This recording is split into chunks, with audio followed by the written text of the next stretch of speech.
গোমতী নদীর বুড়বুড়িয়া এলাকায় নদ নদী দখলদার উচ্ছেদ করতে 2 মাসের মধ্যে কর্মপরিকল্পনা প্রণয়নের নির্দেশ দিয়েছেন বন, পরিবেশ ও জলবায়ু উপদেষ্টা সৈয়দা রিজওয়ানা হাসান। সোমবার সন্ধ্যায় কুমিল্লার বুড়িচং উপজেলার বুড়বুড়িয়া এলাকায় গোমতী নদীর ভাঙা বাঁধ পরিদর্শনে এসে তিনি একথা জানান।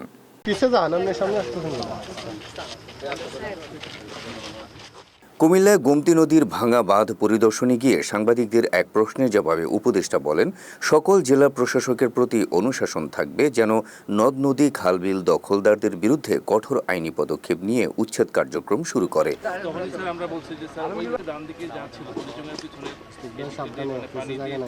নদীর বাঁধের মাটি কাটা এবং অবৈধভাবে বালু উত্তোলনকারী দুষ্কৃতিকারীদের বিরুদ্ধেও কঠোর ব্যবস্থা নেওয়ার জন্য প্রশাসনকে নির্দেশনা দেন তিনি। এ সময় সারা দেশের নদ নদী থেকে চিহ্নিত ৬৬,০০০ দখলদার মুক্ত করতে 2 মাসের মধ্যে কর্মপরিকল্পনা প্রণয়নের নির্দেশ দেওয়া হয়েছে বলেও জানান তিনি। গেল 22 আগস্ট রাতে গোমতী নদীর বাঁধ ভেঙে প্লাবিত হয় কুমিল্লার বুড়িচং ও ব্রাহ্মণপাড়া উপজেলার বিস্তীর্ণ এলাকা। প্রায় 2 সপ্তাহেরও বেশি সময় জুড়ে বন্যা কবলিত হয়ে থাকে অঞ্চল। সম্প্রতি এই বাঁধের 125 মিটার অংশ মেরামতের কাজ শুরু করেছে পানি উন্নয়ন বোর্ড। আগামী ডিসেম্বরের মধ্যে বাঁধের সম্পূর্ণ নির্মাণ কাজ শেষ হবে বলেও জানান উপদেষ্টা। আপনি যদি ঢাকার বুড়িগঙ্গার কথা বলেন, সেখানে 2000-এর উপরও পাকা স্থাপনা ভাঙা হয়েছে।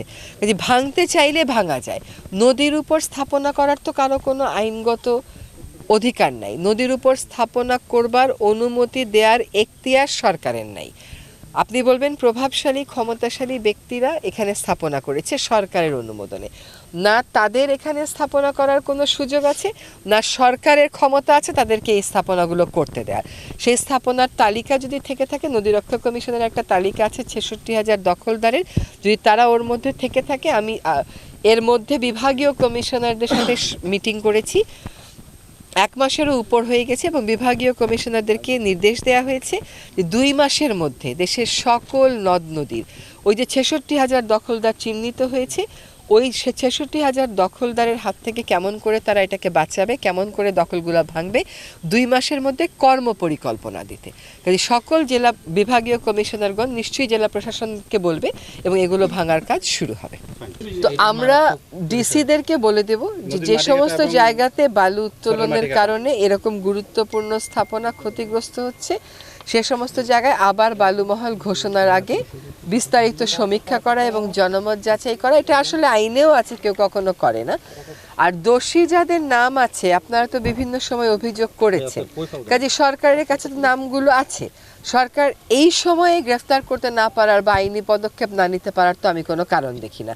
অন্য সময় রাজনৈতিক সরকার থাকে, তাদের আশীর্বাদ পুষ্ট লোকেরা থাকে। এখন তো আর সেরকম নেই এবং আগামীতেও যখন আবার আমরা থাকবো না, নতুন সরকার আসবে নির্বাচিত, তাদের সময়ও যেন তাদের আশীর্বাদ পুষ্ট লোকেরা এ সমস্ত অত্যাচার করতে না পারে, সেটা নিশ্চিত হওয়ার জন্য তো এই লোকগুলো যারা এতদিন এই কাজগুলো করেছে শাস্তি হওয়া প্রয়োজন। কাজে প্রশাসনের উপর অবশ্যই অনুশাসন থাকবে। যাদের বিরুদ্ধে অভিযোগ আছে আপনারা দেখবেন এবং খালগুলোর আমরা যেটা নোয়াখালীতেও বলে এসছি, ফেনীতেও বলে এসছি, তালিকা করে দখলদারদের তালিকা করে উচ্ছেদ শুরু করে দেন।